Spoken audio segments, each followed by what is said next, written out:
Football? Soccer? You know, you play it with your feet, Reading between the headlines. Soccer? but it's really called football. Soccer? Hello, everybody.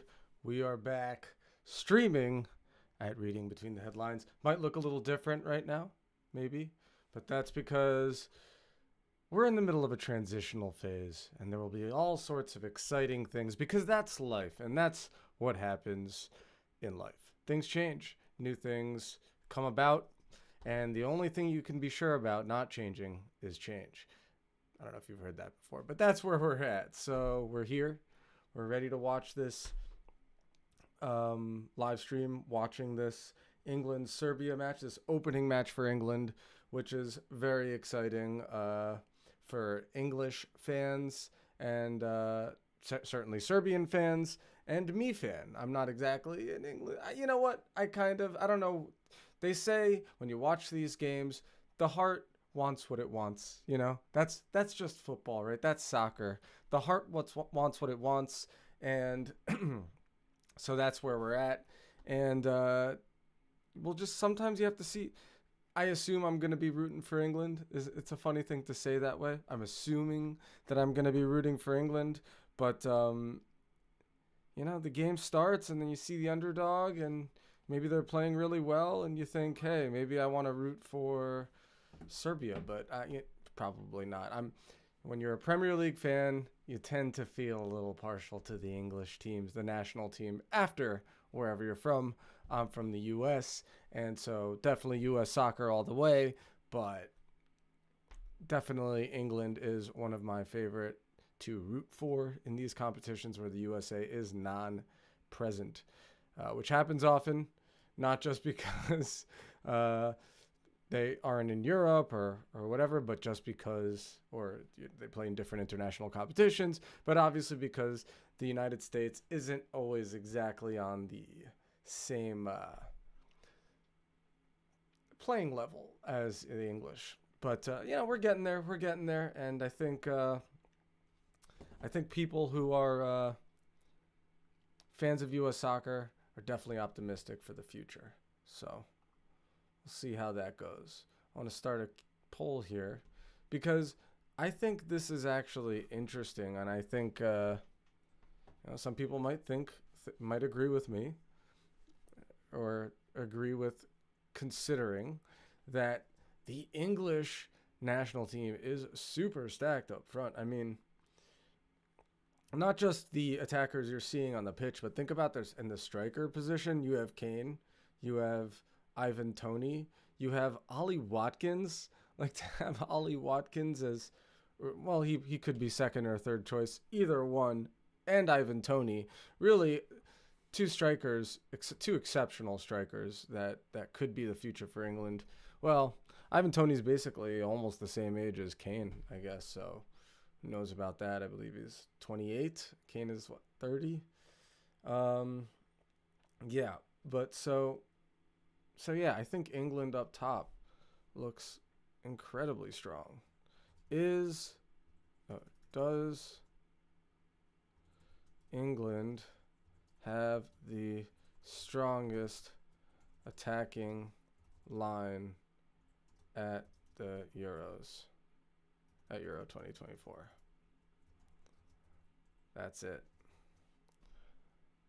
That's the poll.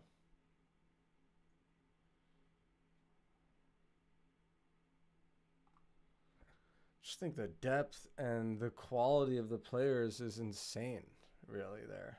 So let's see. Yeah, Bellingham is really, I mean, look at that. 20 years old. Ay, what a player, Bellingham. Holy crap. As long as he stays focused, as long as he doesn't let whatever it is that gets to certain players that are extremely promising and showing every single sign of going in the right direction. Let's just hope all that stuff avoids Jude Bellingham and Jude Bellingham avoids it. But yeah, so what a special player. You know, Harry Kane He is 30, and I tend to think, wow, he really has sort of missed his shot, and what's not missed his shot, obviously internationally. He's here. It's the Euros. If England win this with Harry Kane, I mean, that's a big deal, right? But he kind of, it was obviously a weird, unexpected move to Bayern Munich. I thought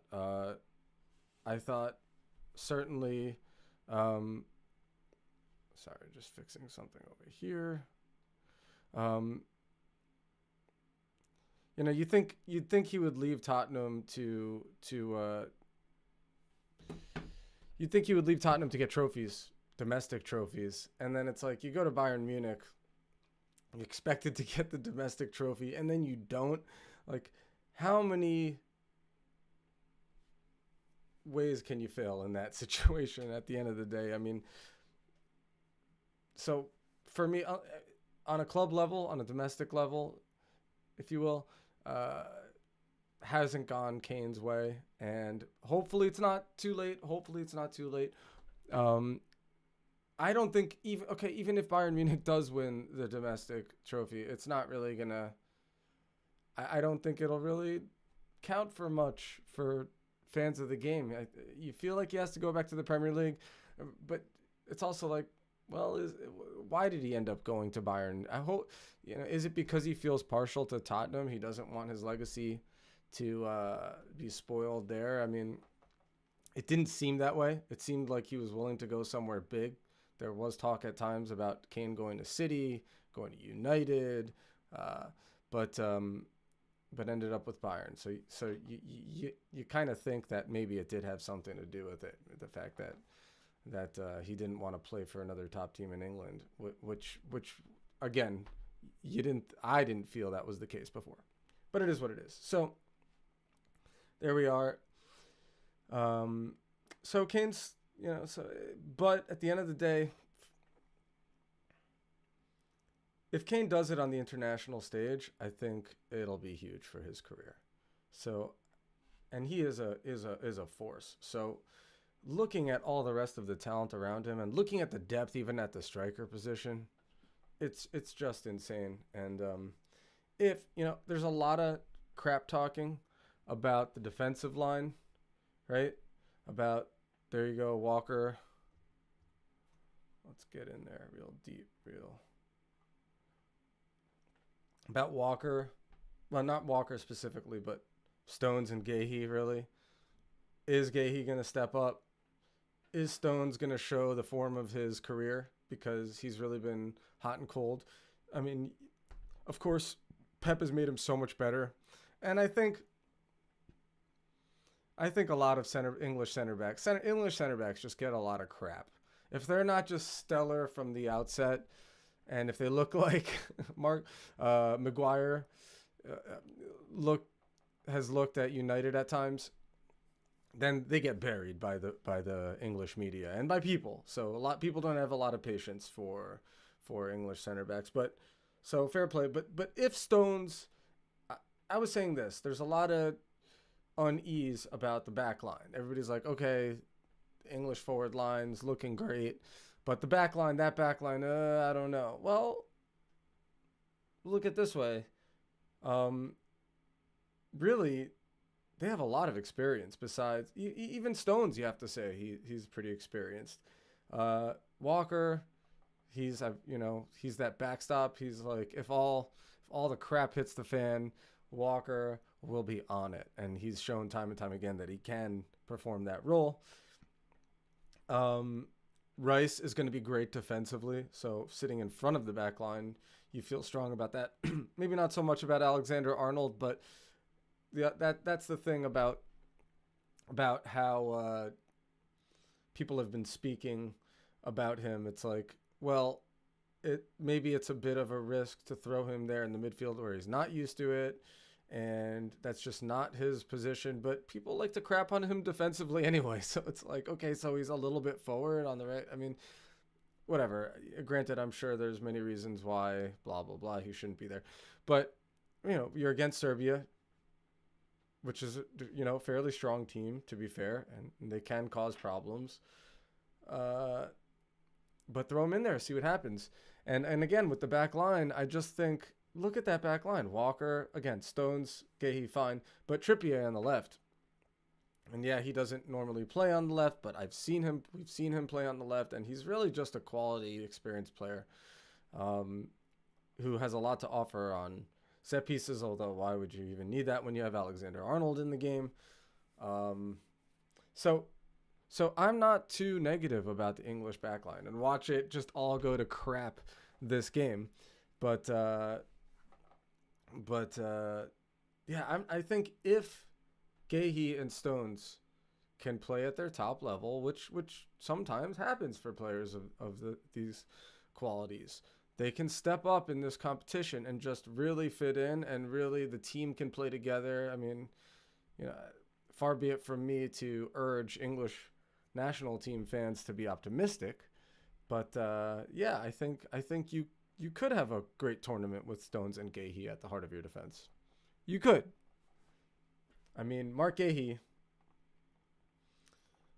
has shown himself to be quality. And come on, I'm trying to pull up his career here. There it is. As a Chelsea fan, you know, I've been watching this kid for a while, and I always liked him. So I'm not going to say too much more than that. But he's been around a long time. He's played a lot of games, you know, for Crystal Palace, for Chelsea, at Swansea, 45 games. The kid has experience by this point. So, and he's in the team for a reason, obviously. So that's that. Let's go back here. Okay, can zoom out. Zoom out. Go back to that view. Yeah, so there we go.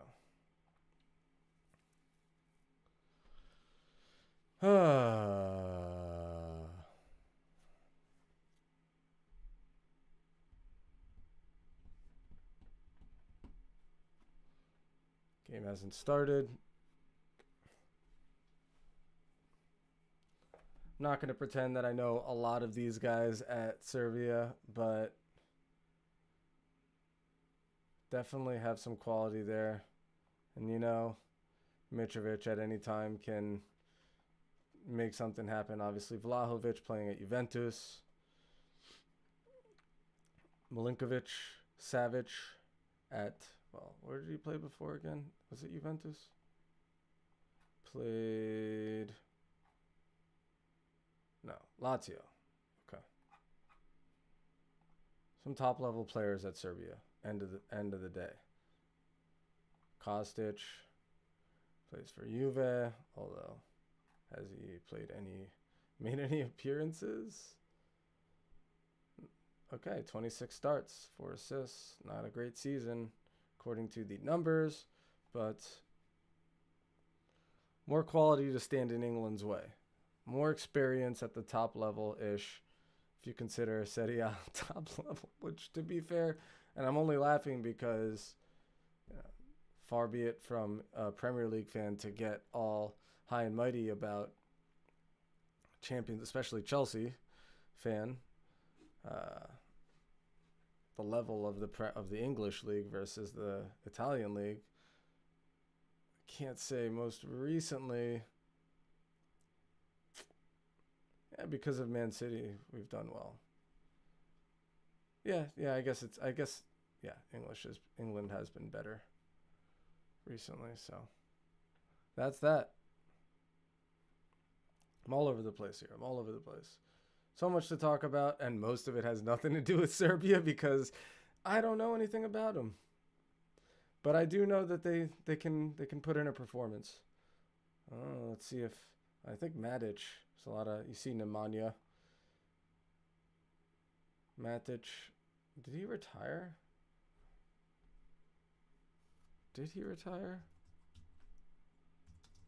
I feel like he might have retired.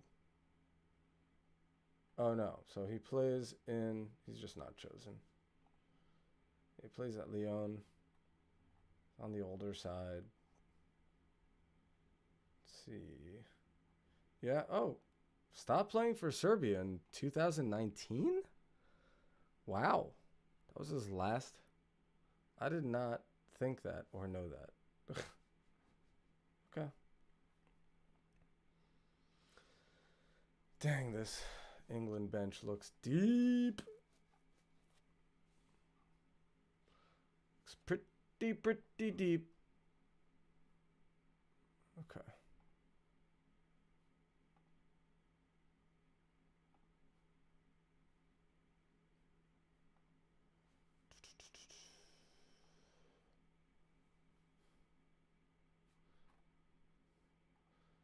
Just look at that bench. Ramsdale and Henderson. People aren't too hot on Ramsdale these days. Arsenal certainly isn't, but Dean Henderson got some quality at keep. You know, people could definitely argue that the keeper position is a weak one for England right now. Yeah, because I'm a Pickford. I like Pickford, but he has moments, right? He has moments, but he also tends to have great moments in big international competitions, right? And he's a penalty G.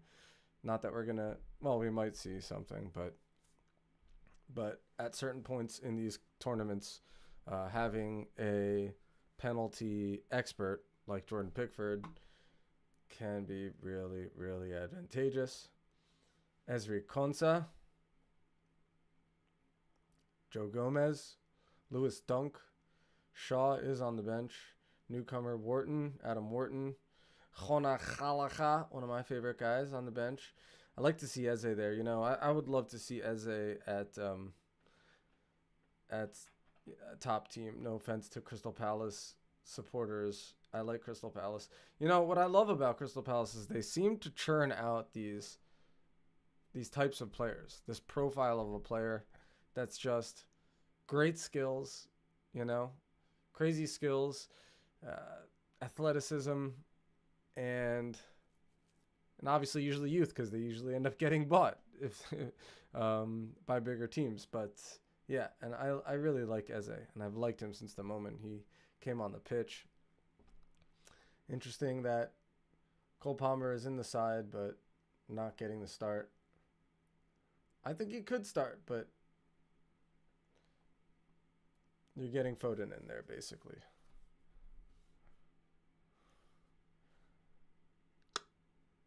So here we go. Let's see what happens. Oh, let me fix my hat. Oy, oy, oy. Hat etiquette off.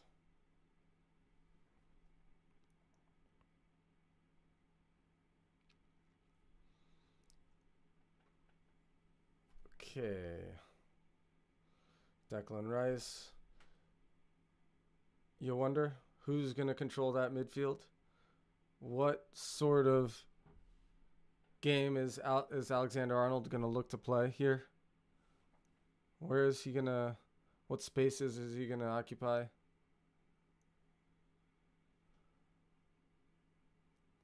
Is this going to be a game where England is just penning Serbia in the whole time, and then sort of Declan Rice can sit there and control that midfield, control the possession and midfield, and Alexander Arnold can start moving a little forward and mixing it up, which it looks like early on.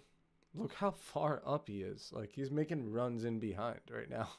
Alexander Arnold. Okay, so is that going to be the ebb and flow of this game? It's looking like, well,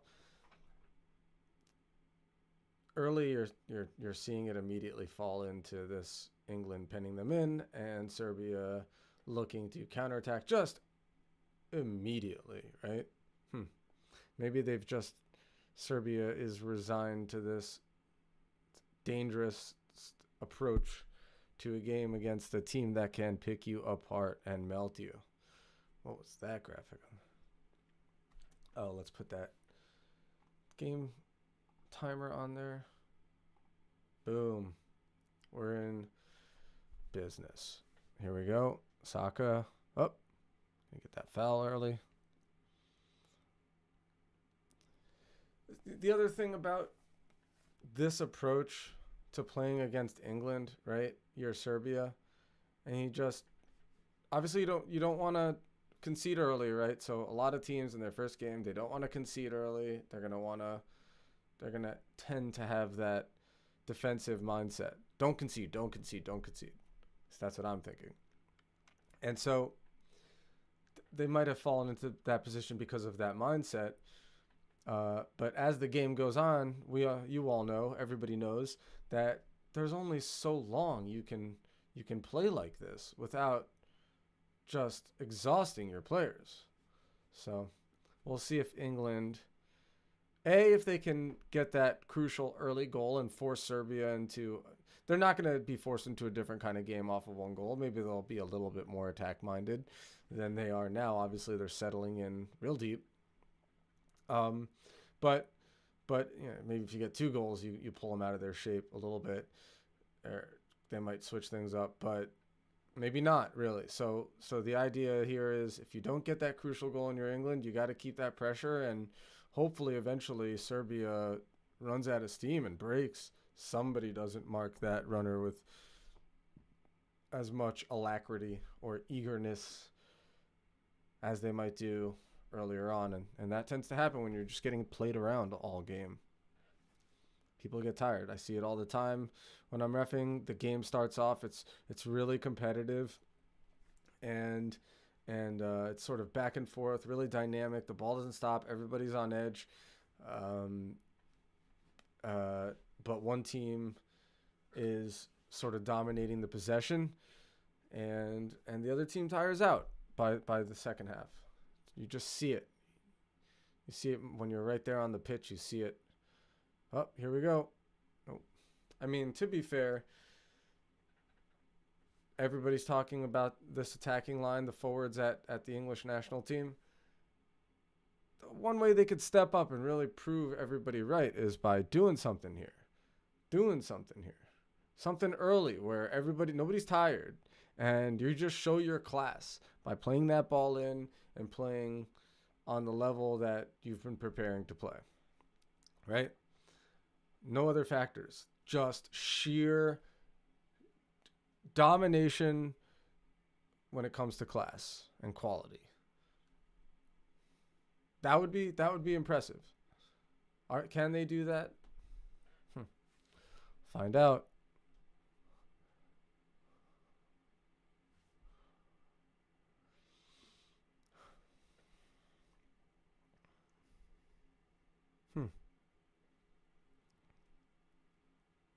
Here we go.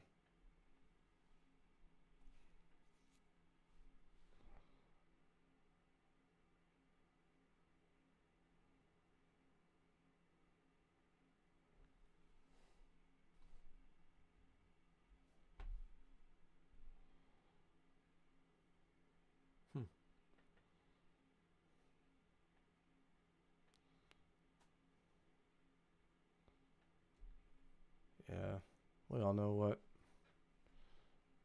Mitrovic has to offer here. Well, look, Serbia's got the ball a little bit.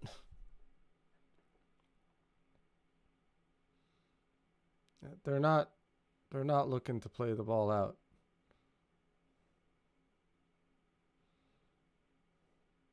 Foden. Who's number 12? Trippier. Where is he at now? Is he still? He's not. Wasn't at Atletico? Or nope, Newcastle. That's right. Oh, he had a game. The last game I watched him play, he had a real lemon of a game. But can't really complain. Oh well, I guess they fell off. Yeah. How did they end the season? How did they end the season? Do they even still have the table up on FotMob? They do. Newcastle. Yeah, they ended up in 7th. Yeah. Did not end well for them. But, to be fair, they get stronger every season, right? Newcastle, this is a whole new beast. This isn't the old Newcastle. Look at that arm across. Yeah, Saka, as good as he is, as good as Saka is, and I really like the boy. He sometimes gets bullied, and what would be interesting with Saka is to see if switching, well, in a different context, on the big show, is he going to get bullied when things get physical? Is he going to? It seems that he's gotten stronger in the league, got less bullied. Maybe he spent a little time in the training room, but international big tournaments is a whole new kettle of fish. Here's Alexander Arnold passing it back. Here's Rice, and he's pushing forward there. I don't think that's Rice. Not great. Did that go out? Yeah, it did. I really like Rice, and I was pretty disappointed when Arsenal scooped him over Chelsea. I thought that was going to be, I was pretty disappointed when Mason Mount left. I guess a lot of Chelsea fans are disappointed. Well, which doesn't make a whole lot of sense. You hear all this crap, all these contradicting narratives. Apparently all the Chelsea fans hated Mount because he was overrated, but then also were upset when he was sold. That's what it seemed to me, conflicting narratives. But I was one of the fans that didn't want him to go and had this thought in my mind that maybe Declan Rice would come back to Chelsea and it'd be a love story, and Declan Rice and Mason Mount would be back together again. Didn't happen. But, he's just one of those players. He's got everything in him. He's underrated, I think, Declan Rice. I really do think he's underrated because he's not this, flair player. But he's got everything. He can distribute long, short, defensively, strong, machine, never stops running. He's a beast. He's a complete savage. Underrated. And there's a reason why he's starting in this England 11 because of those qualities.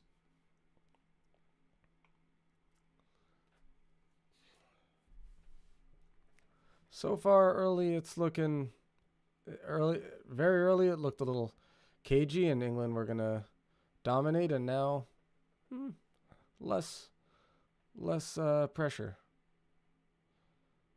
less connection. Serbia's managing to break up whatever England's trying to do. It's very early, about to go into the 12th minute.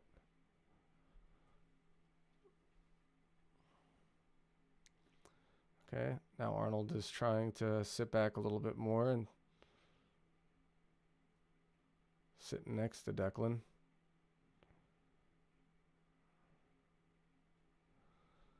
Who's going to connect? I'd like to see Jude Bellingham get on the ball a little bit more. So far, not so good.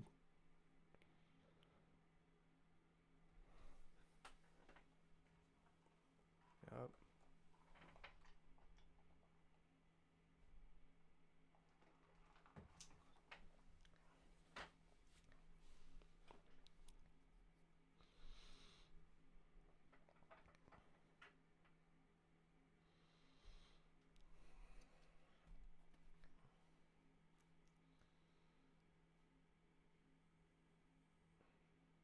Yep. So the commentator's talking about, obviously, what's going on in the back. You have both fullbacks sort of, because England is pushed up. Oh! Woo! There it is. Jude Bellingham. Was that his first touch? Among one of the first touches. And there it is. There it is.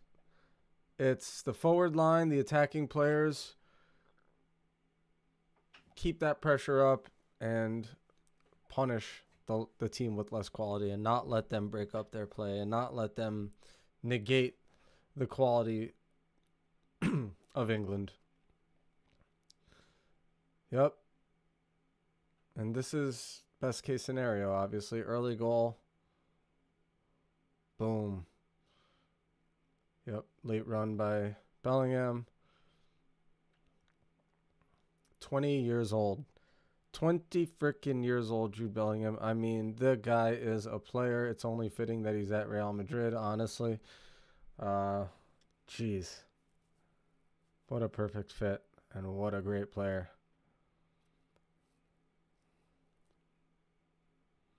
There you go. Scored at the opening game of the World Cup as well. So, I mean, geez. When you have a player like that, he's got everything. Jeez, he has the size. He has the skills. Oh, my gosh. He has the engine. And now, among other qualities, he is showing that he has the grit and the enthusiasm to attack the big occasions, attack the box late, believe that he's that guy and he's going to get that ball and it's going to be in the back of the net. And I think that quality, that it's not just confidence, it's aggression. Okay? It's a quality that it's another one of those qualities that I think you're either born with it or you're not. You can't learn to be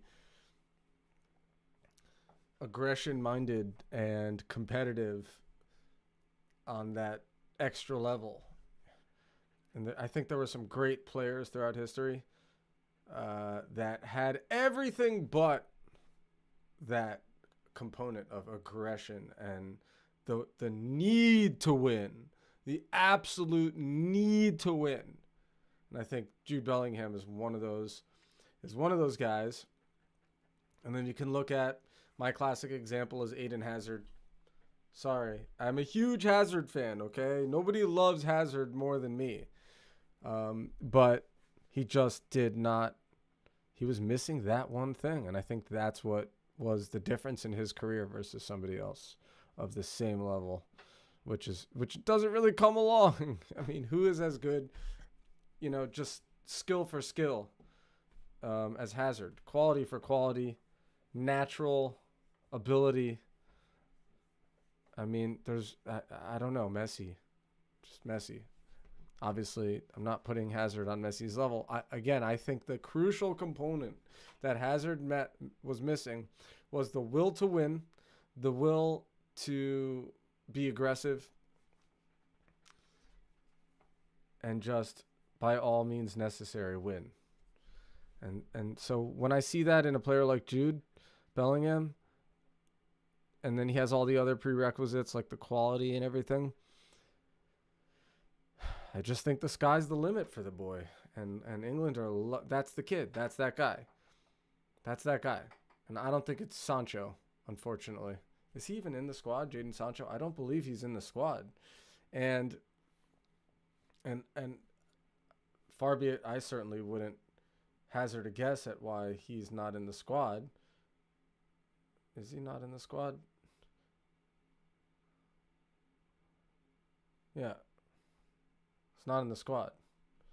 Wonder why, if there's anything on that. Jadon Sancho, not in England squad. Why is Jadon Sancho not playing? Oh, England boss has made feelings clear on whether Jadon Sancho is 24 squad. This is from... Okay, this must have been...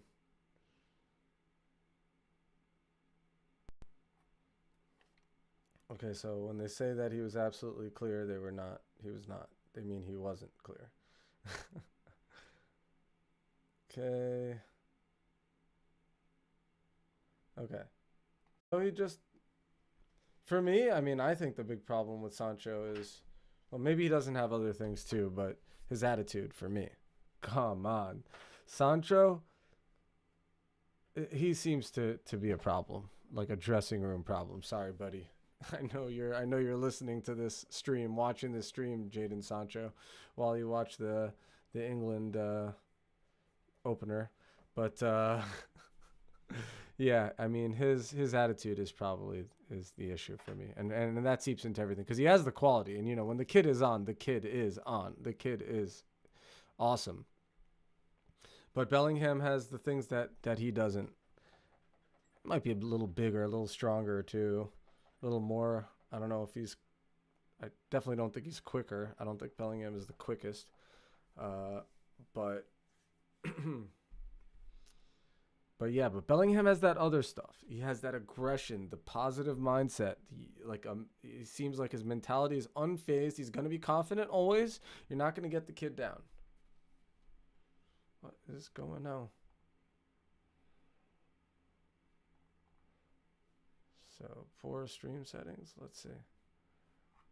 Hopefully we're still going. Apparently YouTube is not getting enough data to maintain smooth streaming. Well, geez, that's unfortunate. Hopefully that changes. Don't know what to do about that, but yeah, I think we're still going, so let's just assume everything's good. Yeah. Okay. Okay.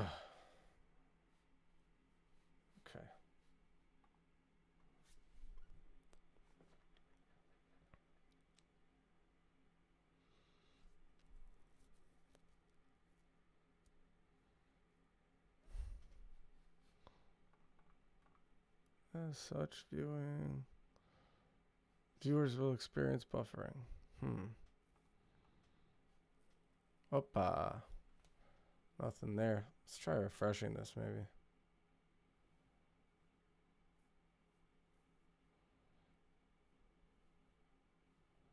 Oops. Apologies if there's any. There we go. Nope.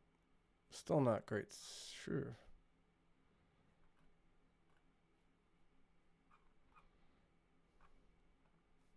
Trying to fix this, but not having a lot of success. So apologies if anybody is watching this and there is some visual static or just buffering. It's an impromptu, well, not so much impromptu, the stream, but I did have to set everything up last minute, or not last minute, but this morning all the way up until stream because we got some renovations going on in this house, and so just couldn't have all this stuff amongst the construction. And so I had to move to a separate bedroom, and it's not totally ready for me, but it is now. I'm here. And hopefully this technology holds up. Looks like it's okay. I've got myself here just in case. So maybe I'm just talking to myself here for no reason about this stuff. And let's focus on the game. Because there's so many people in here that need to focus on the game. Okay. Can they do it again? Can they score another one? Can they make this stream session a lot more boring? Hopefully they can't.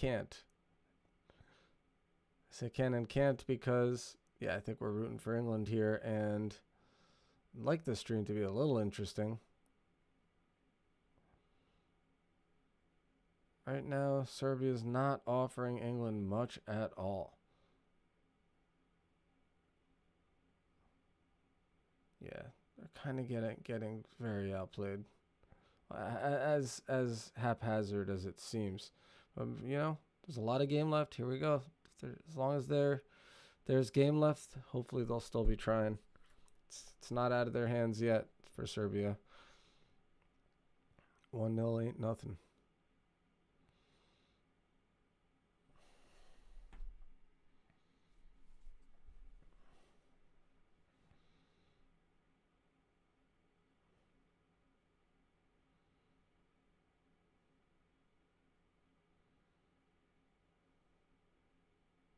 Oh, here we go, Serbia. Can you do something here? Can you get a shot on target? They can't, but that was probably the best they've done so far. Yeah, releases Foden. I don't know if release is exactly what happened there.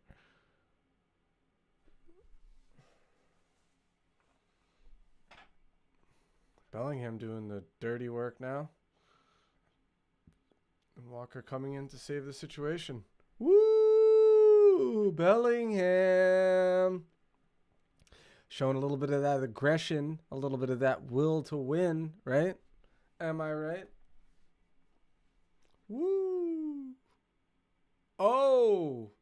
Did not see that little shoulder push. But, you know, they show those things. I can almost guarantee you that wasn't the first shoulder shove by Bellingham, and probably not by that Serbian player as well. Stuff going on off the ball.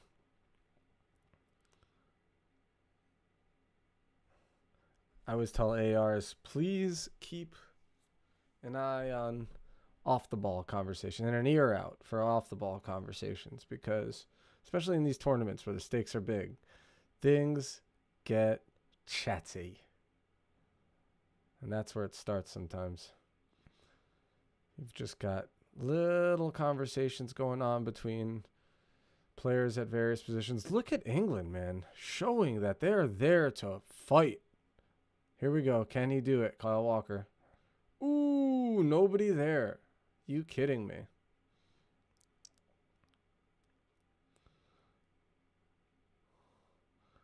Kyle Walker silently starting to impose his will on this game in various parts of the pitch. Oof. Kane looking for the cutback instead of the far post. Joe's wrong. The tap-in. It's a goddamn tap-in.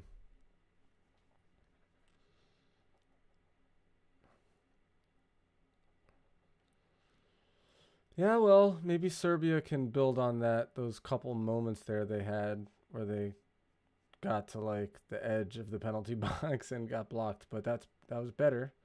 That was better. England looking solid, organized, comfortable in the game plan.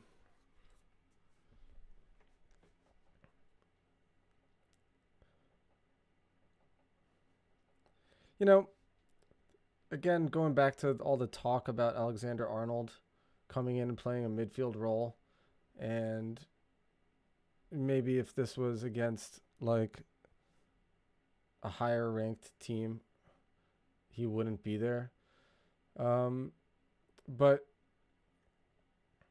I tend to think you go on balance, but sometimes you just want your best players. You just want certain players to be on the pitch, no matter what position they play, right?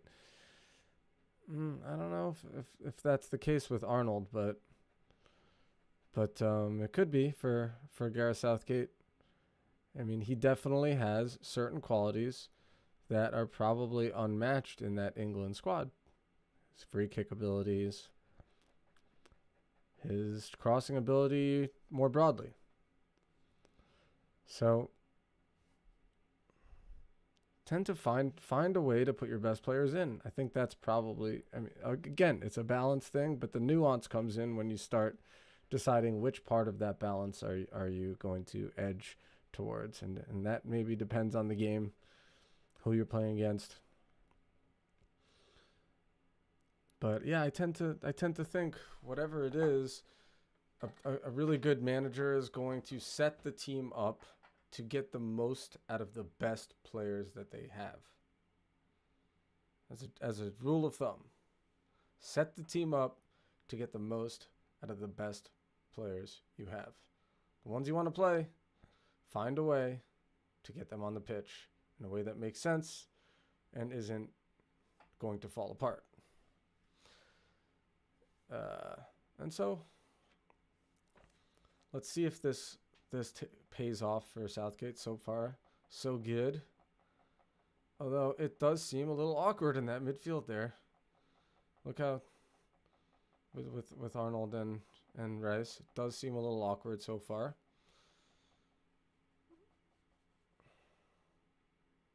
Yeah, commentators going off if England can make the defense work, which again I'm not as pessimistic about.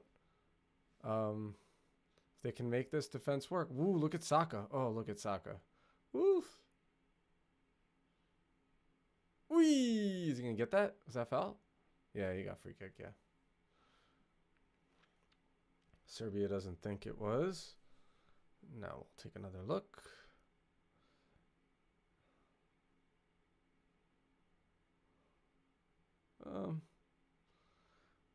Fact is, the law is trips or attempts to trip. It is not just tripping. It is trips or attempts to trip.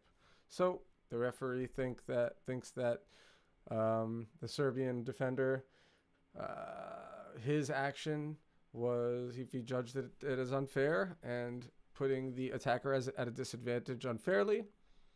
No contact. It's all good. It's a trips or attempts to trip. Just pull that the laws of the game up. But yeah, people, I don't, people see it the way they want to see it in the moment usually, but some people just don't even know that is the law. Trips or attempts to trip. So. And it's subjective. Yay for subjectivity.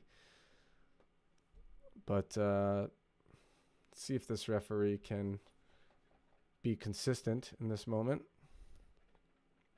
Another thing people don't seem to understand, that consistency thing again. And that's not people's fault necessarily. I think commentators don't do much. There you go. Trent Alexander-Arnold taking the free kick, which is what I was just talking about. When I say you find a way to put your best players on the pitch, and if you feel like you need the quality of a Trent Alexander-Arnold, which is pretty unique, if you need that on the pitch for your team to win, to win a tournament, to give you that little extra edge, maybe just the free kicks, even the free kicks alone, and you find a reason to put them on the pitch. You find a way to get them on the pitch and to have a balanced squad. But I forget what we were talking about before. Right, the consistency of refereeing. It's something that people get wrong all the time, and I've talked about this before. But the commentators don't help people because they really don't understand consistency either. And in short, I'll say it again. I'll say it probably not the second time even. Consistency among referees is not consistent. Let's put it this way. It's not consistency from referee to referee. Like this referee and that referee are consistent, right? They consistently referee their games. Like you have Michael Oliver, and then you have who else? I don't remember. Let's see. What's this guy's name? Forget this guy's name. You have two referees, and it's not that they don't consistently ref the same way across games, right? It's not even that one referee consistently referees across his games. It's not even one referee consistently referees one game, okay? It's literally not that. It's not that a referee is going to start the game and end the game and judge the same actions throughout the entire time as a foul, not a foul, yellow card, not yellow card. Okay? It's not that. So, consistency in refereeing is about, let's see, there's the referee's name. Daniel Orsato. Okay, Daniel Orsato. Anyway, so it's not even that Daniel Orsato would be refereeing consistently within this game. Throughout the game, everything is, one foul is judged the same way across both teams. It's that there are moments in a game. there are moments in a game. There could be 20 moments in a game. There could be 3 moments in a game, depending on how long those moments last. And these moments that I'm talking about are just like the temperature of the game, the match flow, and the referee has to decide they can decide to tighten things up and loosen things. The referee might start a game judging one thing as not a yellow card, but then by the end of the game, which let's say is the 4th moment of the game, decides, oh, okay, this game is heating up. People are not able to play the game within the framework that with the threshold of a foul that I've established before. So now I'm going to judge it a little differently. Now I'm going to give a yellow card for this foul that maybe before would have just been a stern warning. And that's because I need these players to understand that those parameters are over. This is a new moment. You guys aren't letting me referee the game in the other way and enable me to keep everybody safe and enable me to keep the match flow. So we're going to have to start giving yellow cards for a foul that used to not be a yellow card. And that is consistency. That is totally consistent. I hope that one day commentators and spectators and all sorts of football people that have spent decades in this game and should know this start talking about it in that way, because I think people really don't know anything about referees. They don't know. And I love when they do documentaries and show a little bit of behind the scenes. Even I like the direction of wiring in with the referees, like allowing spectators to hear communications between referees, because that insight is really nice and it's really fun, and allows a little window into the insights, into the nuances of refereeing, a little bit of insight into the nuance of refereeing.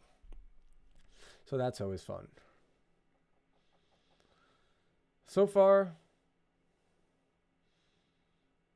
I'm not going to say it's the most exciting game. It's a little cagey.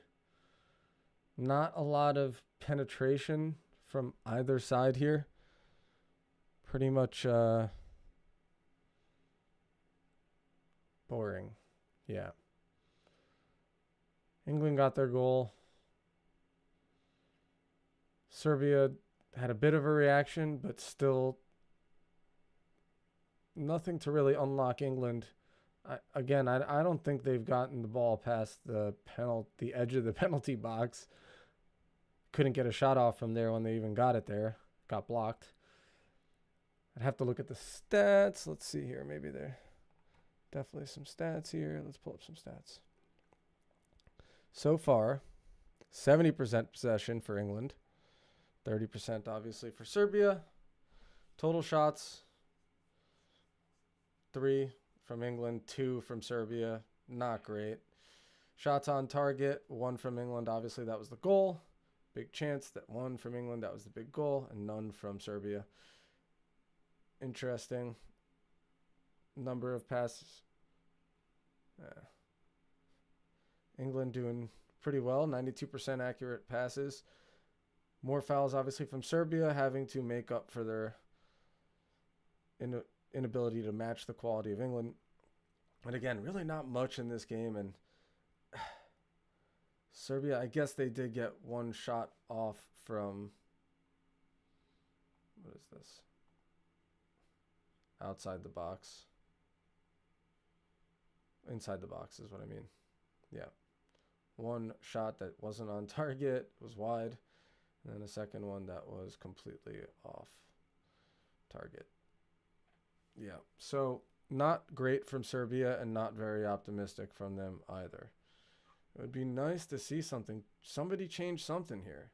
The goal from England didn't change much. And I don't know if Serbia has that player, doesn't have that guy that's going to come on and energize this team. Damn, let's see what's going on here. Need to have some penetration. Yeah. You know, if it's me and I'm Serbia, even at this point, it's right before the half. You got to get something going. And what harm exactly? And that's what he's doing. They're doing a little bit right now. They're crossing some balls into the box. I mean, what harm does it do to start just banging them balls in early even? If you can't get to the side, if you can't get that cross in, get that early cross in before the defender can close you down and see what happens. Sometimes, oh, here we go. Early yellow card from the Italian referee. Okay. Just waiting for him to get up. It's always a little... I love a good referee that doesn't mind giving the guy that went down and got hurt the yellow card, you know. That's the bold move. You know, you're refereeing a game and the guy goes down. And the guy goes down, but he committed the foul, and all the spectators from that guy that went down, you know, are just losing their minds, and then all of a sudden you give the yellow card to the guy that went down. Yeah, so yeah, that's a bold. That's strong refereeing. Strong refereeing.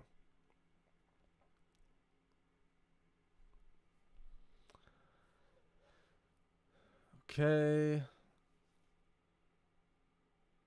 Nothing coming from Trippier, I guess. Nothing on the left. And that's another thing about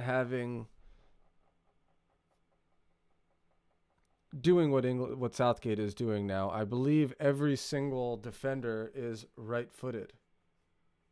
Every single defender is right-footed here. Player profile.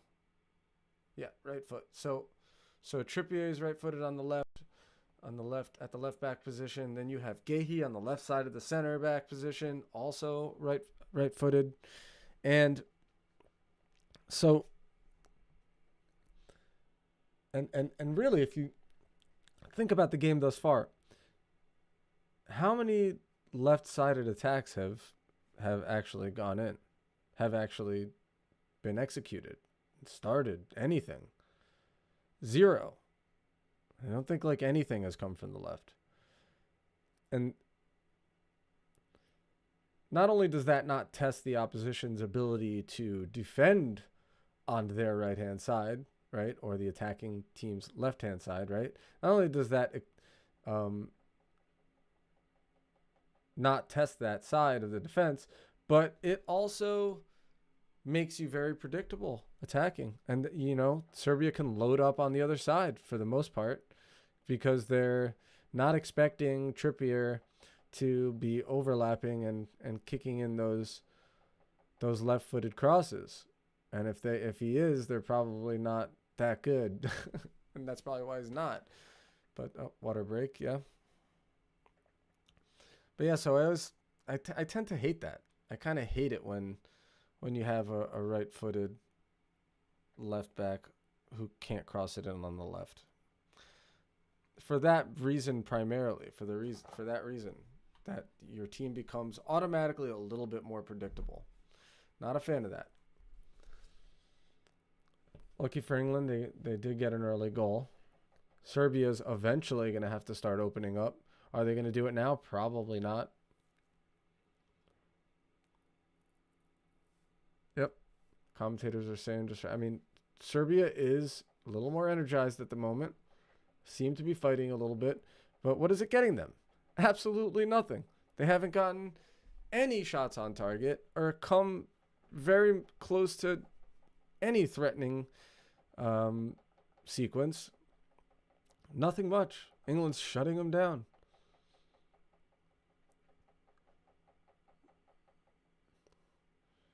And when you have Mitrovic, really, I mean, it's not rocket science how you're going to get those opportunities. But England is not allowing Serbia to play that game.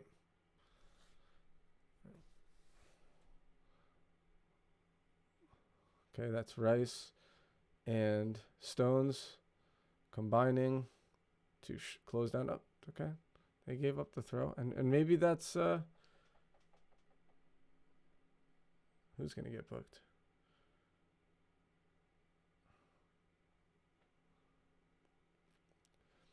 Oh boy. Okay, right. So the referee didn't card the guy for kicking the ball away after the whistle. And I gotta say, I've definitely gotten reamed for this on the pitch. Sometimes you don't see it flat out. Sometimes you're in the center and there's so much that you have to look at that sometimes you just don't see it. Sometimes, I'm on the radio even in game and nobody sees it. Okay? Everybody was looking at something, didn't see off the ball, didn't see the kick away. But of course a bunch of spectators saw it. And that raises the energy and the temperature of the match. It happens, though. It does happen. You just simply miss it. And I'm not going to take your word for it, bro. I know, okay, maybe 20 spectators saw it. You saw it. But I just can't take your word for it on that. Well, how would you feel if I just took your word for it? But it does happen. It happens at the top level when they have 6 referees surrounding the pitch. It's going to happen at a lower level as well. But also sometimes, there's people think of things the way that they want to think of things, whatever benefits whatever they want to happen in the game. But sometimes I have seen it, but it was a kick in the direction of the ball was 25 yards forward, and the player had kicked it towards the spot where the kick was supposed to be executed, and everybody's upset about it. But I'm not about to give a yellow card for that. If depending on the situation, but if it can be argued that the person was kicking it back to the spot where it was supposed to be, it sort of happens too. Yeah, people don't think about these nuances necessarily, but it's all part of the game. People don't think about these nuances necessarily. What's going on over here? Oh, that's why. No. Right. Well, anyway, so back to the game. Here we are. Serbia's still not doing much, but he's offside, yeah.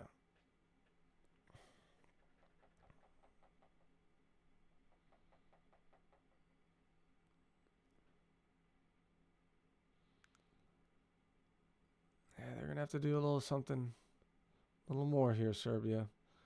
I like that they're trying, but it's pretty unsuccessful. And you have to say for England, their ability to sort of shift gears when they need to, when Serbia is fighting back, sort of shift their gears just a little bit, and players that were sort of running in behind with no problem, like Alexander-Arnold very early, who maybe was a little more forward than he would anticipate, or one might anticipate, they're able to switch gears and say, okay, Serbia is on the front foot here. We're gonna absorb this, and we're gonna. It's not like Serbia has a ton of ways to win and score goals necessarily. They don't, right? They're gonna want to win their best chances of winning are a particular way, and it involves Mitrovic, and it involves him knocking the ball down, and then somebody else stuffing the ball in like that. So England recognized that, and you have to say that's experience. When a team is able to recognize that, they're able to recognize the flow of the game, what's happening, and change it up a little bit and say, okay, well, maybe I'm actually going to sit back a little bit rather than what I was doing earlier. Each player makes that decision on their own, sort of, when it's in the middle of a game. Yep.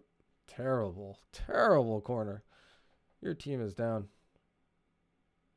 Take a corner like that. All right, well, that's the half. Well, I have to say, not a great first half of football to watch, but you get what you get in this beautiful game. But if you're an England fan, you're happy right now. showing their experience, showing their ability to change gears and not just stay in one mindset, be able to think on the fly and apply those thoughts in the match. Yep, and that's good. That's actually really positive because last time England played or last time out for England, they were the young team, and maybe they overachieved at the World Cup, getting to semifinals against Croatia. Was that it? Something like that. But maybe they overachieved, and now that experience is coming into play, and it does seem like they've learned those lessons. So far, we're seeing it in real time a little bit, in my opinion. So, all right, well, that's that for the first half. We're going to take a little break, and we will be right back. Okay, see you.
No fanfare, just straight to the main shot. Here we go. But okay, the half, not the greatest, not the most eventful, but here we are. Serbia have to get back into it, right? They have no choice. They're going to have to do something different because they're not even getting close in the first half. They haven't been getting close. Yes, they started to turn the heat up. They started to turn the heat up just a little bit towards the end of the half, but other than that, they need to do something else because something's going to change though also because like I said before the half, England were starting to change it up a little bit in that they were absorbing more. They were reacting to the Serbian aggression, Serbian counter pressure, if you will, if you can call it pressure. What did these stats end up? Because at one point it was 30-70 possession. Yeah, look at that. At one point in the first half, it was 30. Actually, well into the first half, the possession stats were 30% to Serbia, 70% to England. And again, so what's interesting about that is that the English national team were able to change it up. And okay, they gave up the possession when they saw that Serbia were changing a little bit. We're going to really try and exert some pressure, which they didn't quite do. But that's because England made the adjustment. And let's see how they it'll be interesting to see how they come out of at the second half. This is a totally different stat. The stats look totally different from than they were. They had 100 passes to England's like almost 300 at the time. England ended with 300 passes that half, and Serbia kicked it all the way up to 237 passes, a much closer spread in numbers there than was throughout most of that half. So really Serbia turned it up at the end. Let's see what they do here. Already they're doing what, I mean, you saw right there. When in doubt, definitely. And not even when in doubt. That's the main plan. Get it, kick it up to Mitrovic, let him knock it down. Somebody pick it up off the ball and go from there. They sort of fell away from that, but you know, hopefully they do a little bit more of that because I think that's the way that they're going to score. Although, like I say, they've been changing the game already. The stats are reflecting that they have certainly changed how they came to play, and they're going to have to eventually. Let's see if England can say, oh, hold up, wait a second. No, we're still here, and we still want to play the game that we want to play, and that's going to be in your face, and that's going to be dominant possession. Because another thing, when you're giving up possession, that means you guys are running all over the place and the other team is dictating where the game is played. So if you're out of possession, you're getting more tired. And can Serbia, now that England has sort of changed their mind, well, they had sort of changed their mindset a little bit, Serbia going to take advantage of that because when England were attacking and when England had the possession, it was not even close. Like England were completely dominating Serbia for the first like 20 minutes of this match. Yeah, so I like that change in rules. I don't remember when that happened, but now when it hits the referee after being in possession of one of the teams, the last team in possession gets the ball in a drop ball. You can play the advantage there if they don't lose possession, but if they lose possession, that didn't used to be the case. The referee used to be just a feature of the pitch, just like anything would be, like an obstruction or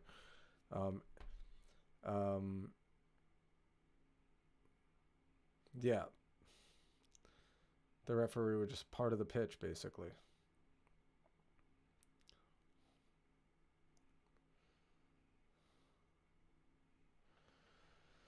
So here we go. It's more Serbia here, you know?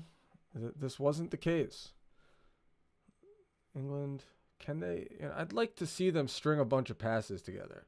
I'd like to see them hold the ball, string a bunch of passes together, make Serbia work, But they're not. They're just losing the ball pretty quickly. How many passes can they get together? Let's count. That was what, 3 or 4? Let's see. Okay, here we go. 1. Okay. Turns out to be a good pass. Never gonna look at that as a bad situation, but and Saka's definitely got the quality to give it up entirely. So there's that.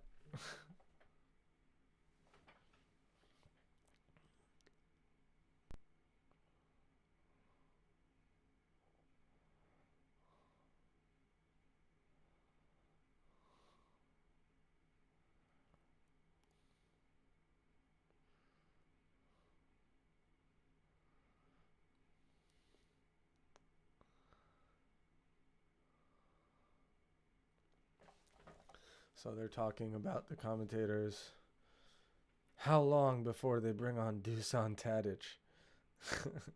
To be fair, Dusan Tadic is legit, right? Or was he playing in the Premier League? West Ham, I believe, maybe. Played at West Ham, I feel. Was it West Ham? Where's his career? Damn it, here it is. Southampton.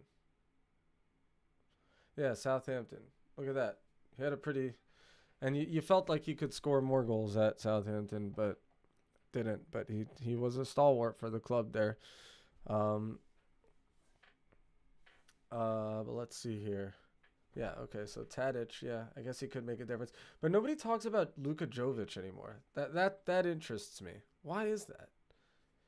I mean, I guess he fell off completely, but he was like a hot prospect. He was at Real Madrid, bought him. I think they spent like 60 million on him or something. I remember the exact number.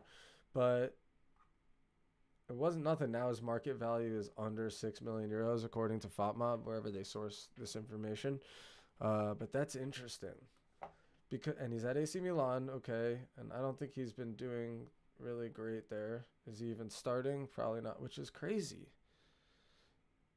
Yeah, I mean, he should be learning whatever he can from Giroud there. I'll tell you that much. That guy's got a lot of experience. Okay, so yeah, he has been playing a lot for Serie, for AC Milan. But he's another player who you'd think on the day you could put it in there, but nobody's talking about him. The commentators aren't talking about it. They're talking about Tadic. But Luka Jovic, really fell off there. So if you look at his career, yeah, he literally he was with Real Madrid. He does have two league titles and a Champions League and a Super Cups. 2 Super Cups. I mean, talk about a player with a CV and no respect. But, it's his own doing, of course. I'm not saying it's a conspiracy or anything.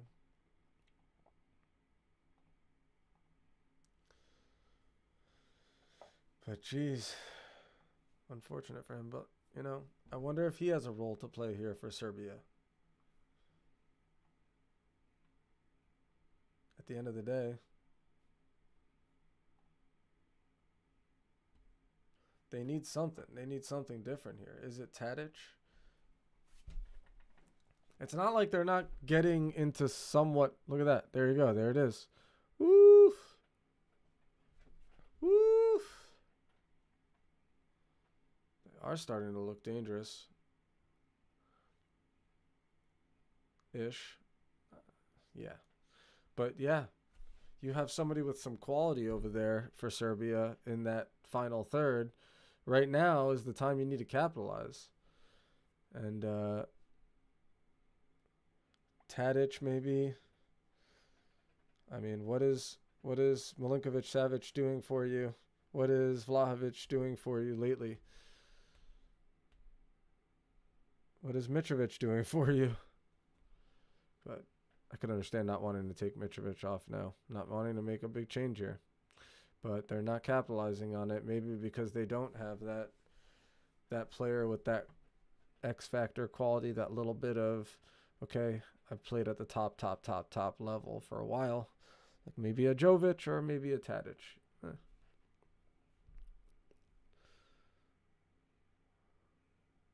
But again, why is England just doing the same?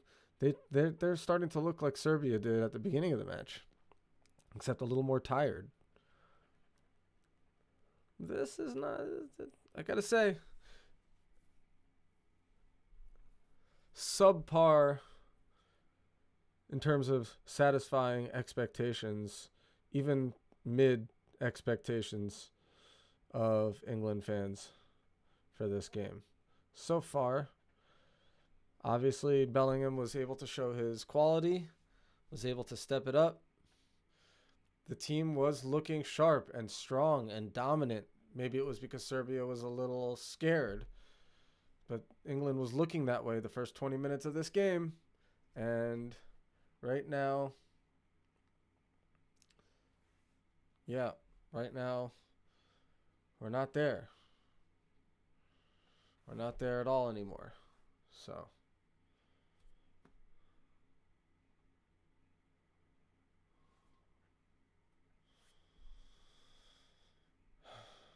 but they're ahead. But England is still ahead, aren't they? So, there's that. Kane, like, where's he been?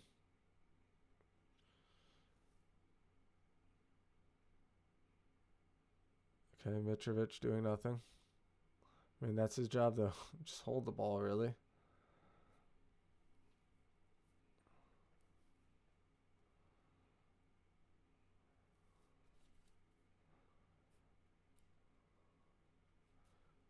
Guess there's commentators are talking about Harry Kane possibly.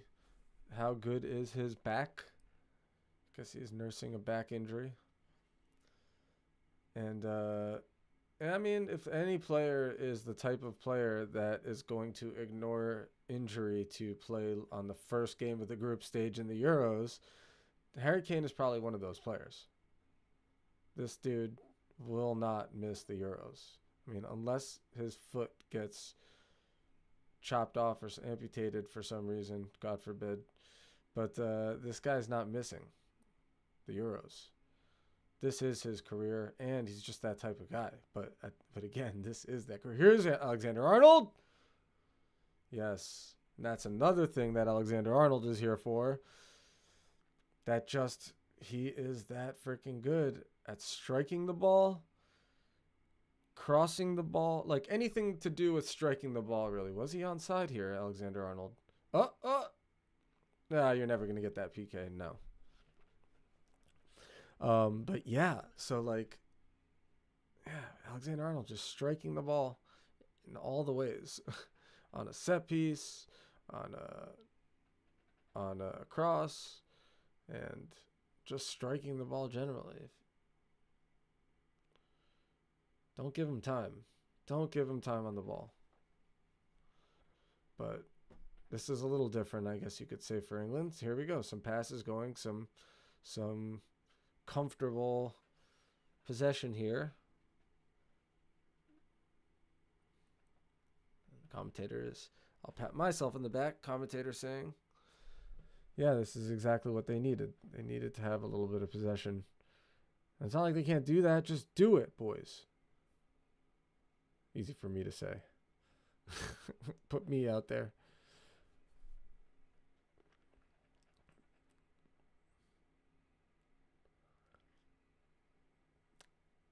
No huge mistakes this game, though.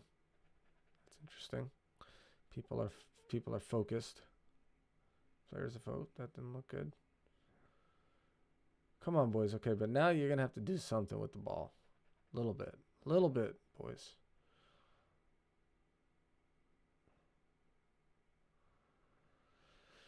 Here we go. Declan Rice doing his job.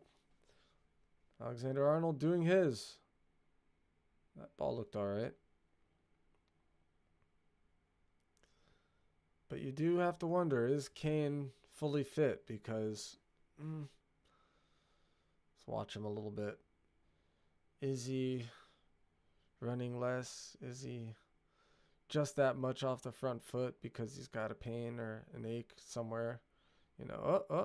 Would he have closed that ball down right there if he wasn't feeling a little achy, back achy? Yeah. I wonder what people think. Is Kane fully fit? Let's see. Here's a poll.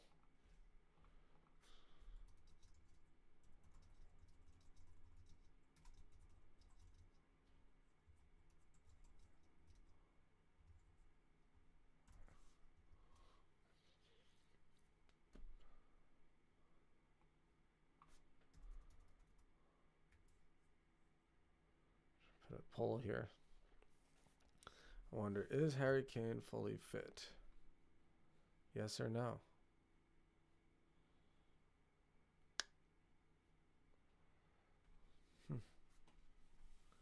Is Harry Kane fully fit? I mean,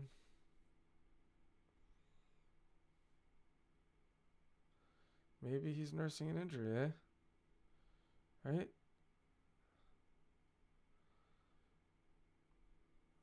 I'm inclined to think that he's nursing something because today ain't his best. Today's not his best. Harry Kane, you'd think he'd be on his best. Lots of game left. Lots of game left here for old Harry to surprise his boys. Let's go. Or can Serbia do something? Not a change made, right? Has there been a change? Not a change since the injury. They had a couple changes, but one of them was because of an injury. The other one, maybe yellow card and performance. I don't know. I don't remember how Gudelj was doing right here. But, yeah. Okay, there it is. Dusan Tadic coming on. Yep. Dusan Tadic coming on. And taking off Mitrovic. But is Jovic coming on? Yes. And they're doubling it up. They aren't messing around. The two players we were talking about, Dusan Tadic and Jovic, are on. And these are two very dangerous players for England right now. So, again,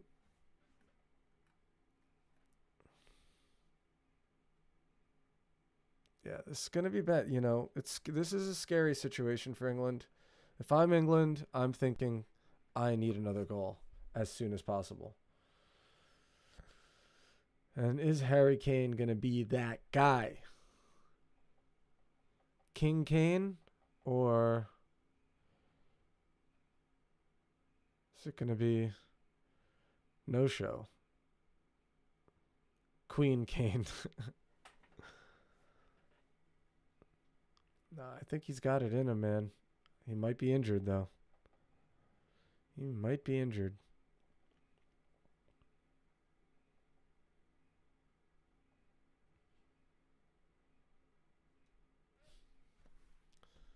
You know what? I'm actually curious about this. What people think about the Alexander Arnold thing. Should he have started this game? Was it the right move? Or Southgate's starting was Southgate starting Alexander Arnold in midfield? Good move.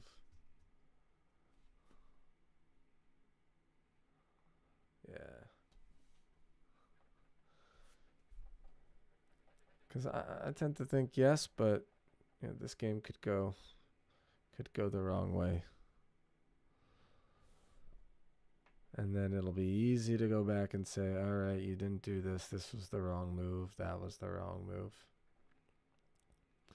But it just, this game started. You thought, man, everything's coming together. Southgate really is that guy. He just needed the experience with the team, all the competitions that he's been involved with so far, and the right players have come through, and Bellingham is finally, and he's a big deal, and he's finally realizing himself like star at Real Madrid, basically the best player of the season at Real Madrid at 20 years old, just thinking everything's coming together for Southgate. That's what the start of this game looked like. And now you're starting to think that maybe you spoke too soon, if that's something you said, because this is not good. It's not looking good. Oh, what's going on there? The feed's gone dark. There it is, fixed.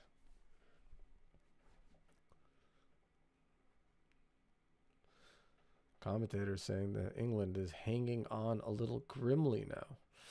Well, at least on my stream. Oh my gosh. And let's see, the stats for possession it's probably evened out all the way, which is, although England did hold the ball a little bit there. Yeah, okay. Still around even, 55-45. Oof. That was close.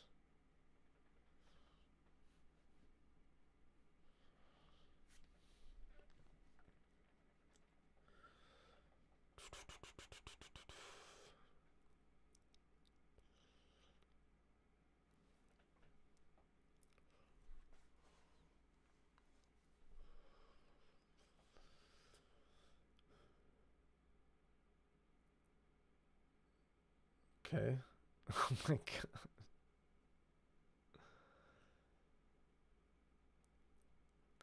Yeah, that long ball to the striker, the battle between the striker and the center back, or it's usually center back, but maybe somebody else pinning him forward. That battle there, I hate that as a referee because it's so hard to see.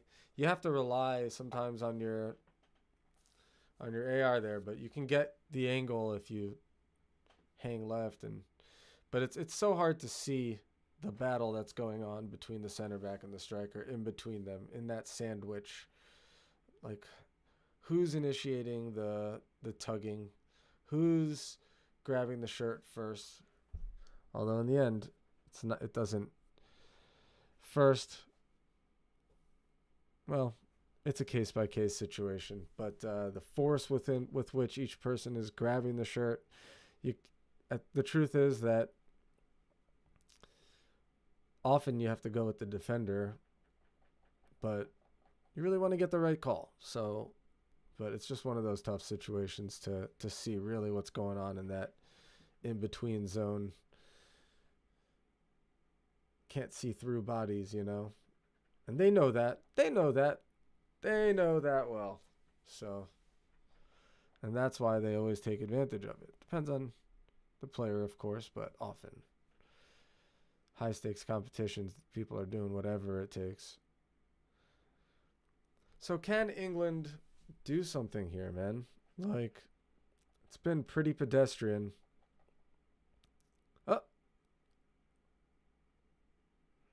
But either way, like, the goal came off of, I guess there was good play at the time, but it's not like they walked the ball in. It's not like they were really showing the work that they've been doing, or the rapport between players that has been built upon, or any of that. But it's early in the competition. Seems to me probably they usually start a little like this, where it's cagey and you're not really seeing the top football of the competition at the very start. But yeah, I mean, Southgate's been there a while.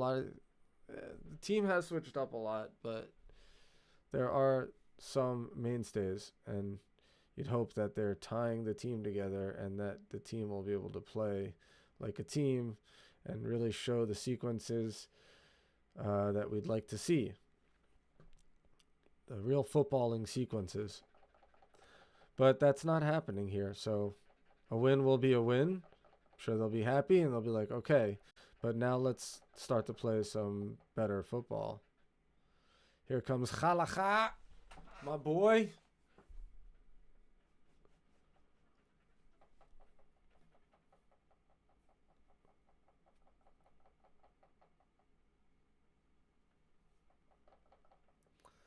Okay, yeah, there it is. Alexander Arnold. There it is. Alexander Arnold coming off. No more midfield. Let's see how the game changes. That'll be interesting. Yeah.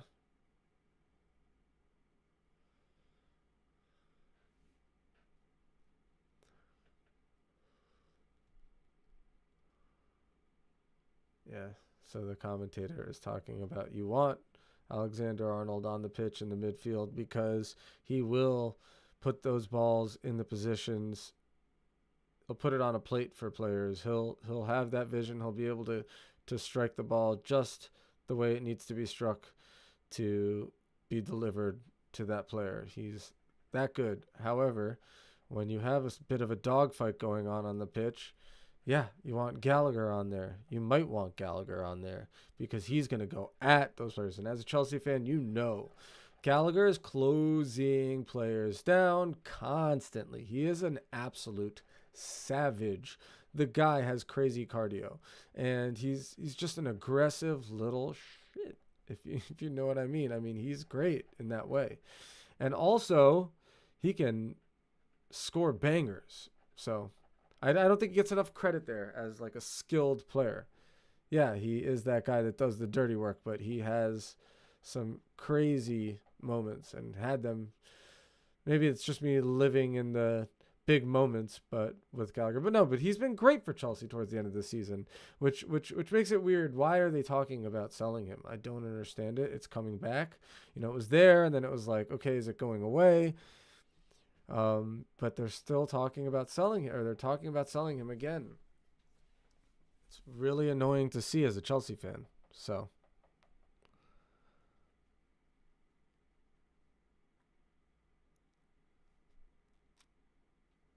Okay. This could be a dangerous position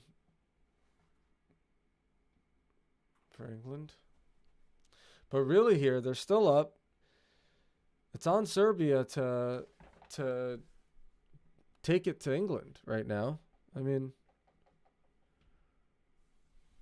they're the ones that are down. Ooh. That was a laser beam. Maybe too much of a laser beam because it went right in. Went right past. Oof. Oof. All right. All right.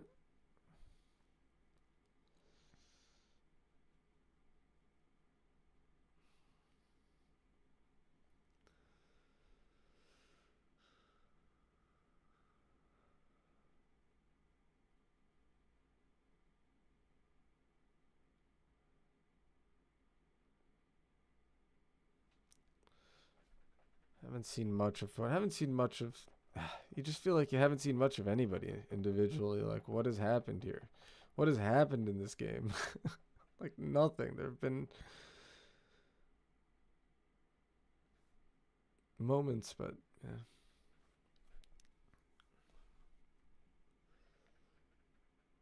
Look at Bellingham. Just love seeing him. What a warrior. He's just like getting ready to run when the keeper releases it. That body language is like, that's not just for us and his teammates to see, oh, look at that body language. He is confident. He is ready to go. He is rearing. But the opposition, Serbia, to see that, that's good. That's the kind of energy. That's the kind of intangible energy that does make a difference for certain players. Come on, boys. All right, now they're passing. Little triangles, little triangles. You need to Pass it quicker. Here. Yeah, they gave too much time for Serbia.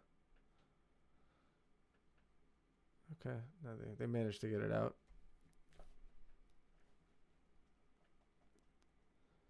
Foden.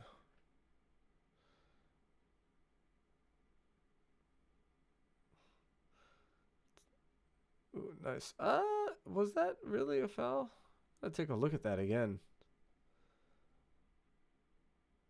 Tadic and Jovic not doing much. Did he extend it? I didn't see that.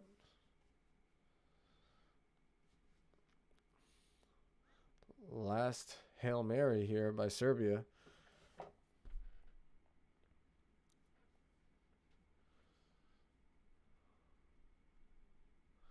Bermancevic. Bermancevic. I'm going to guess that's how it's pronounced. Oh boy. People texting me about the game. No.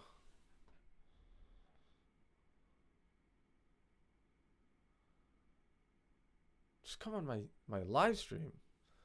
Why text me?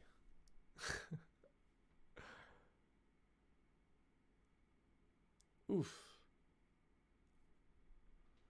It's a foul, Tadic. All right, bro? Did he give him a yellow? That was a bit of a weird yellow for Tadic, but yeah, I guess it's just tactical foul. But why? Why would he even do that? Like it was necessary there? It was totally unnecessary.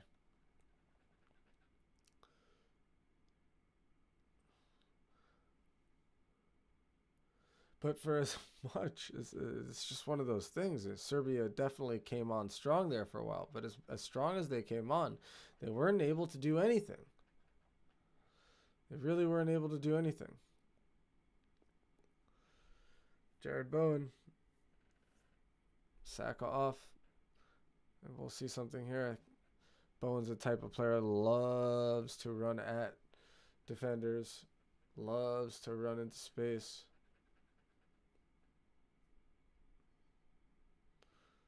Just loves to run, right? Zippy little guy.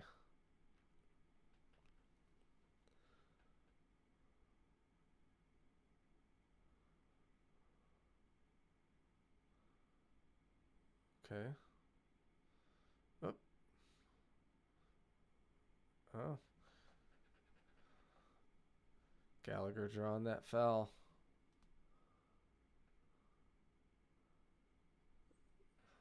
Kind of just an easy foul to give. Bad one for Serbia. Oh. Here's Bowen immediately. Hey! Oh, man. Oh, man. Harry Kane, wow. That was Kane's moment right there, man. Sheesh. Was it a save? I thought it was hit the bar. No, he hit it up into the bar. Wow. Woo. Wow, and the keeper was going the other way, and he just... Great save. He did, like, literally just enough to keep that out. I was gonna say I'm surprised they didn't put Petrovic. Although Petrovic could have saved that. Hell yeah, Petrovic could have saved that. But yeah, I mean that he's showing why he was picked. But Petrovic could have started this game, and I wonder if he will start other games, or if they'll probably stick with one goalkeeper. Ooh, look at those skills from Jovic. Or was that Jovic? I think it was Jovic, yeah. That was some good dribbling. Can Kane get onto this? No.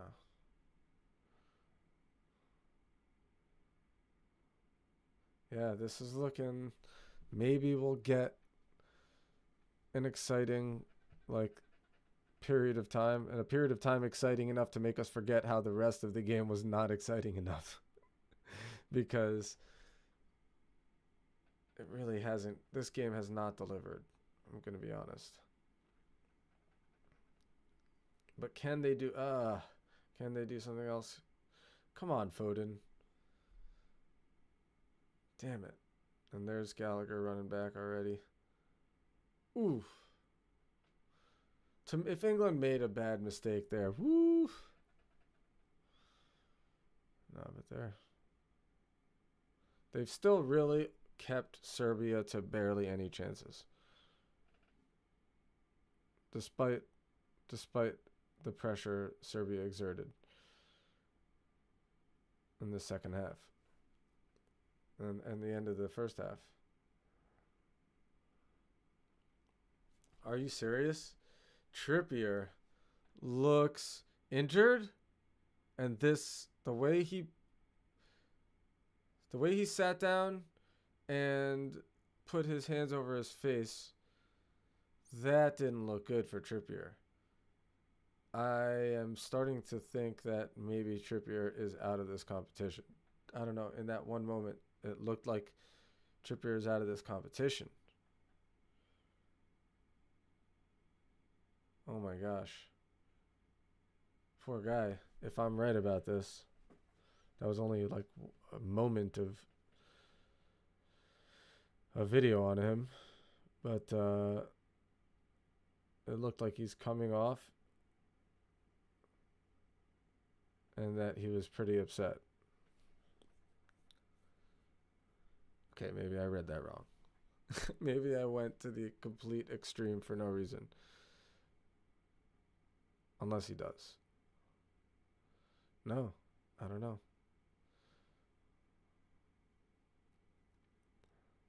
Oh, cramp, I guess. He looked really upset there for a second. Jesus, just a cramp? Okay, fake me out. I'll take it.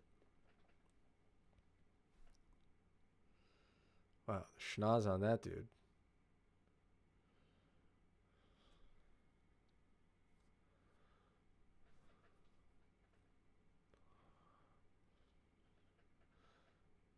Nothing really for Pickford to do, right? I'm surprised Trippier is back on the pitch. I really, in that moment, thought it was over for him. The whole competition. Why? What is going on here? Woof. Yeah, that looked fine to me.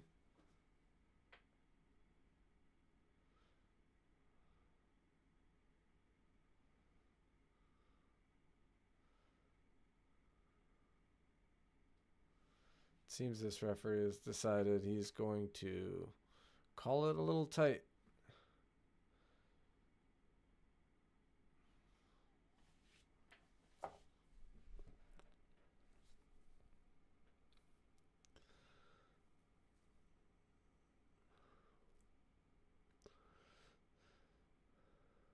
Who's going to do it here? I mean, this is a remarkably even game for the hype England had coming in here. Oh! And there you go. There's Serbia's first shot on target maybe?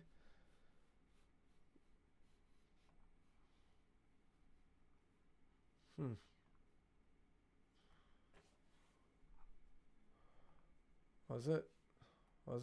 First shot on target? Might have been.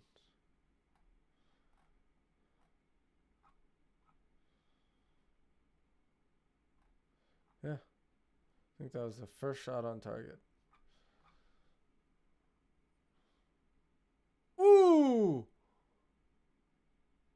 Oh, wow. Yeah, he's going to get that. There's no way that referee is letting that one go.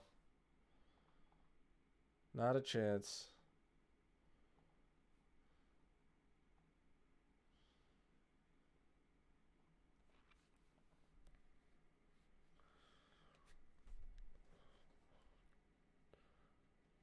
Woof. I was just saying Pickford hasn't had much to do. But, oh boy. coming in. 1 second, be right back.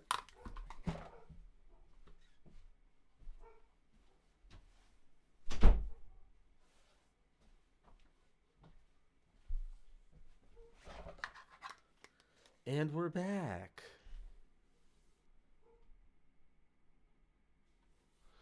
Yeah, Jovic might have what it takes. Jovic might have what it takes here. Lots of time left here. What's going to happen here?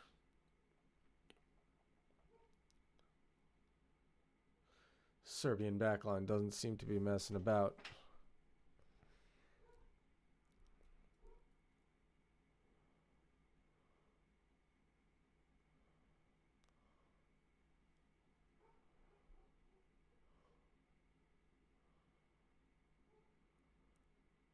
As they warming up. Put him on, coach. It is interesting, yeah. Just wanted to go. He read the situation, Southgate, and what he wanted was a bit of a dogfight. Put Gallagher on. And Bowen, too, to be fair. But I wouldn't say this game has, besides the scoreline, this game has not really gone England's way. That is some ball from Pickford. But they're back where they started this sequence in Walker's possession. Is Walker dictating the game here now? Good turn by Bellingham. Kane dropping deep as usual with a bad ball. Okay, he does well enough, but now he's out of position. That's that. Walker doing well, taking responsibility. You know, I always find that interesting. Like, who's the player that's taking that responsibility and holding that ball when times are tough, when the game is slipping out of your hands? Who's that player who, at the end of the game, when you're up 1-0 and it's super tight, super tense, who's that player that's picking the ball up and taking responsibility? You know, turns out, seems like it's Kyle Walker a little bit. And of course, it can easily be several players, but to me it looks like Kyle Walker is definitely one of those players. You have to take note of that. That's not like some small thing. That's some big quality. And here we go, Kobe Mainoo. You know, I'm glad to see this change right now. Bellingham did great. I want to see what Kobe can do,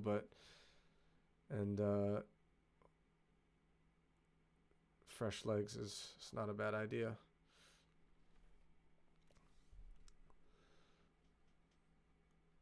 I think Kobe can score one here, man. He's looking great. He's looking great. Congratulations to Manchester United fans, because he's just one of those players. Seems like a breath of fresh air. Seems like a good boy. Seems like he's going to get the job done. He's really gonna do something. So hopefully that's true. I don't know. It's just a feeling, right? You never know who's gonna do it, but there was a young striker, just the last couple of years. Mason Greenwood. Whatever happened to Mason Greenwood? Like, you thought he was that guy too. At least I did. Mason Greenwood.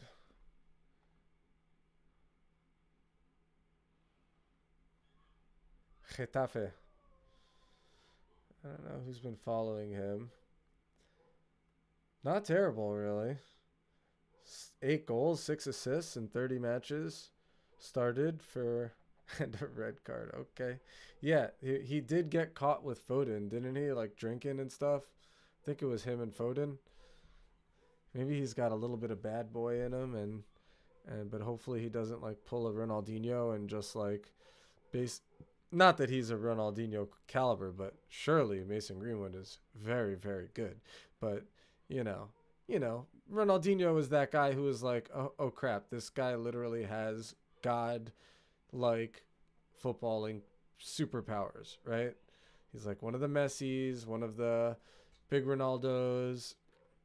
That's Ronaldinho, except for the fact that his career at the prime of his career lasted like 2 years at club level or whatever it was. Barely realized his full potential for any Nikes for any length of time, which is very, very sad because for me, Ronaldinho is one of my favorite top maybe 3 players ever, just like to watch. Ronaldinho he's that guy. He's that guy who's salsaing on the pitch, you know what I mean? But it's so sad because he really had everything, the power, the athleticism. Anyway, but so yeah, Mason Greenwood, hopefully he's not doing a little bit more of that drinky that he was doing with Phil Foden, if I'm even remembering that story correctly. But yeah. So back to that, Kobe Mainoo could be that guy for Manchester United. But let's see if he can even get on the ball here. Has he touched the ball since he came on? Come on, Bowen. Come on, Bowen. Khalacha. Kyle Walker. He's that guy. Again, he's that dude taking responsibility. He's that fallback guy. He's where the ball's going. Phil Foden, underimpressed this game, eh? They should have started Cole Palmer, eh? Honestly. Yeah. I mean, to be fair, you win at the end of the game. You don't really think, maybe we got this wrong or got that wrong. I mean, you have to if you're part of the coaching team, right? And the managerial team. You have to think about that even when you win. That's important. But yeah, maybe Phil Foden's not having the best game. Although, was it his assist? No, I don't think it was his assist. Whose assist was on the goal? I think there was a deflection. So maybe, do they not get the assist if there's a deflection? I thought there was an assist. All right. Well, I don't remember. Maybe somebody, if there was anybody in here, you could tell me in the chat. I don't remember.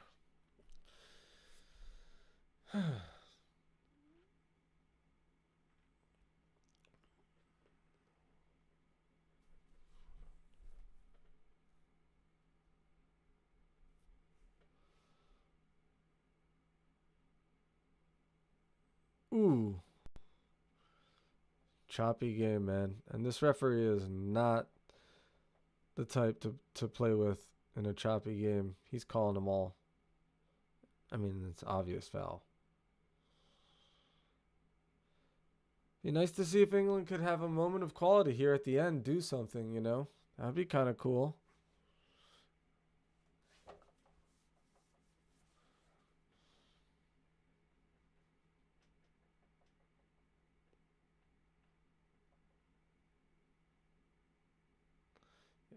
England are doing the prudent thing and trying to get that ball into the corner.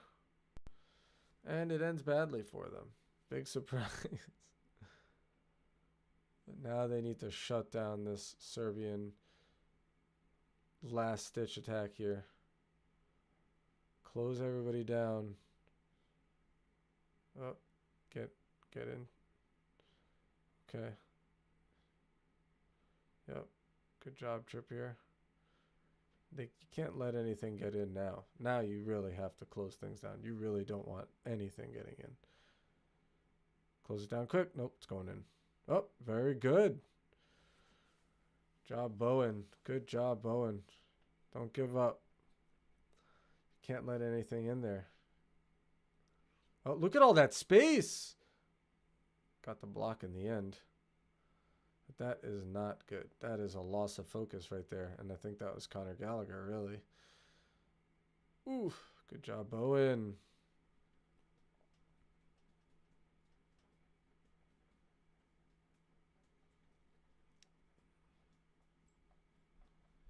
Yeah, I don't know if I'd be smiling on the bench like that if I'm Trent Alexander-Arnold and Jude Bellingham. This game ain't over. Ooh, no, no, no, no, no.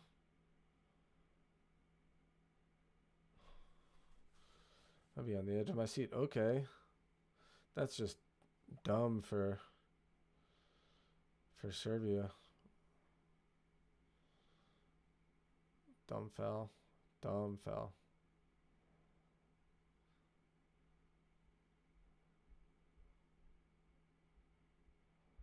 Yeah. There's no time left in this game, and you're just shoving Harry Kane on the ground for no reason. Back of the pitch. Close him down. Steve Holland. The boy. Chelsea boy. Chelsea boy. Steve Holland is our boy. I think Chelsea fans love him. I certainly do. It's over. That's that. Good game for England. I mean, not a great game for England, but definitely a good result for England. But there's going to be a lot of questions asked of England and what transpired today, because it was great for about 15 minutes when Serbia was afraid. But after that, it was really subdued. Not good. Certainly not an exhibition of quality. It's nice to see them hugging the referee after the match. Oh, that's cute. Well, that's going to be that for today's stream. Thanks. If you came by, or if you're seeing this later on afterwards, thanks for doing it. Like, subscribe, and comment below. Thank you. Goodbye. Bye. Live football and prosper. Soccer? But it's really called football. Soccer? The creators called it football. Soccer? You play it with your feet. Reading between the headlines. Soccer?